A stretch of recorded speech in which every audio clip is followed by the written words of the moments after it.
Today we are going to be talking about bronzers. We are going to be putting a high-end bronzer and an affordable bronzer to the test and see which one performs better and whether the price is worth it or not.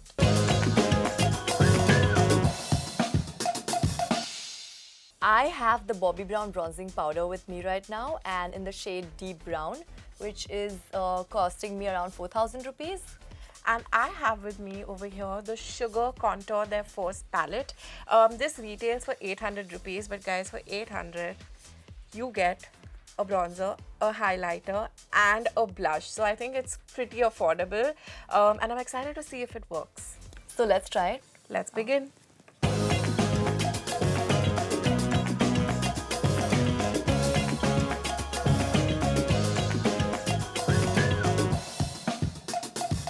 What do you think of the shade? I think it's going with my skin tone because I have a very, olivey Indian skin tone with a warm undertone.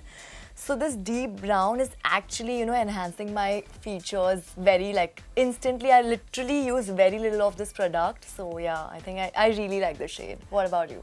So in terms of the Sugar palette, this one is in the shade Subtle Submit 01, and Sugar is actually an Indian cosmetic brand, so you'd think that they'd make products that suit Indian skin tones, but I do feel like the bronzer for this one is really light, but I really like the blush and the highlighter shade, so that's why I think this palette is a keeper. But the bronzer could have been a little bit darker or deeper, so if your skin tone is like mine or like Vaishnavi's, then you should totally go for a shade darker instead of this one.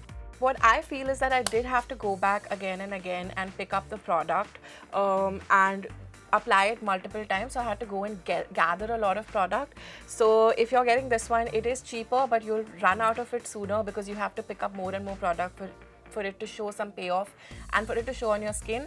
But once you do apply it, I do think it gives a nice look, and it has given a little bit of a contour on my face for sure. Yes. But it's not as nice as yours. Yours is I think, very I sharp. told you, I think 4,000 it's worth it. The quality is worth it, and yeah, I'm ready to pay extra money for this one. So that's it, guys, for this episode. If you're a noob or are looking for a high-end bronzer, then we would highly recommend the Bobbi Brown one. We can see the results on Vaishnavi's face. That's all from this episode. We will see you guys next time. Bye. Today's episode is all about color correction. The palette that I'm going to be using today is the MAC Studio Fix Conceal and Correct palette. This one has shades of peach in it because I also wanted to use an orange corrector to show you guys how to color correct. I've also picked up the LA Girl Pro Conceal HD orange corrector. This is very popular, so I'm excited to try both of them. Well, with me, I have the Revolution Pro Conceal Kit in the shade Light Medium, and I think it's a perfect kit for any makeup artist to have. This palette has definitely a lot of shades. It has the green and purple corrector, which I really like. So the green one is for the acne and the purple one is to brighten up your skin. But I don't think so I'm going to be using those right now. I'm just going to be using this one, which is matching my skin tone. All right, let's begin. Let's begin. So I'm going to start with the orange corrector. This one actually has a brush attached to it, but I don't want to apply too much. I want to control the quantity that comes out and goes on my face. So I'm going to first put some on my hand and then take it and apply it with my fingers.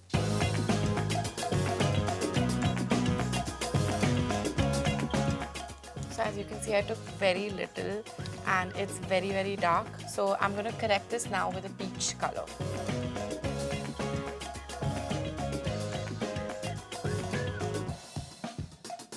I really like the creamy texture of this one and how it was very easy to blend, and you can actually keep adding on how much ever you want. But in terms of coverage, I think it has done a really good job because I had to use very little, and it's definitely matching my skin tone, and I really like how it has given me this natural glow. Yeah, it does look really nice on you. In terms of the two correctors that I had tried, the orange corrector, I must say, is very dark. It's very pigmented. I barely took any. There's still so much left on my hand, but it still left a really visible stain. So be very careful with the amount of product that you're using. When I applied the MAC Peach Concealer on top of that, the MAC Concealer is extremely creamy, very moisturizing. It gives you that nice, healthy, natural finish. Of course, if you apply a peach concealer directly on top of your dark circles, it's going to look ashy. So to give it that more skin tone effect, you are supposed to apply orange. Well, I also like how this palette has the darker shades and which can also be used as the cream contours. So that's it, guys. Those were our reviews of these color correcting palettes. Thank you so much for watching us. Bye. In today's episode, we are going to be testing foundation application tools.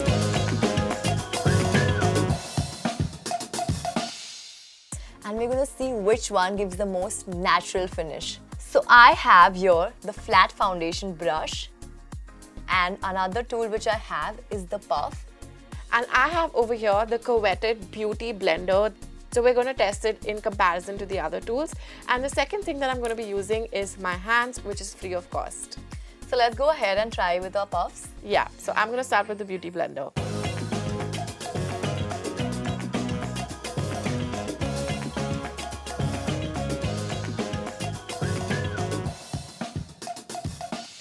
I think Shikha, this is giving me very patchy look, and most of my product is already in this puff, so like it's very like the transferring part is very less. As for the beauty blender, honestly, I'm extremely happy. If you're working with a high coverage foundation, then a beauty blender works the best as well. It does give a very natural finish because it pushes the product into your skin. Yeah. One disadvantage of a beauty blender is, again, just like the puff, it also absorbs a lot of the product. It's a little bit of wastage of product, but it's worth it because it's giving a really nice and flawless finish. So I would say, as compared to the puff, the beauty blender is definitely a better option. Now let's try the other side with, I'm going to try my hands and my flat foundation brush. Let's go.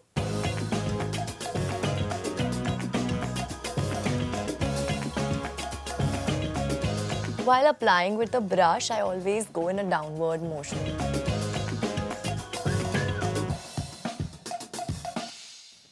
I like the finish of this. It is definitely transferring the entire product on my skin, but I have to go again and again because it is like leaving strokes of the brush, so it's not really seamless. Yeah. As for using my fingers, it's a lot of coverage. Like you can see from both the sides, you can see the difference. Whatever foundation I took, it has transferred it exactly onto my face. There's no wastage of product. So it's looking very fake. It doesn't give a very natural finish. I would have to go over and blend this again with a beauty blender or a brush because with your fingers, it just sits on your face. And I think amongst all four of the things that we tried, of course, hands are the cheapest and can go with you anywhere. Yeah. But the sponge works the best because it pushes the product in and it gives a really natural finish.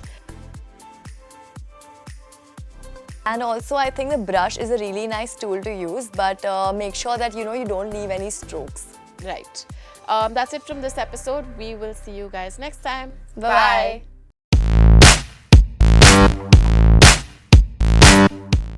For more fashion tips, subscribe to the channel and press the bell icon.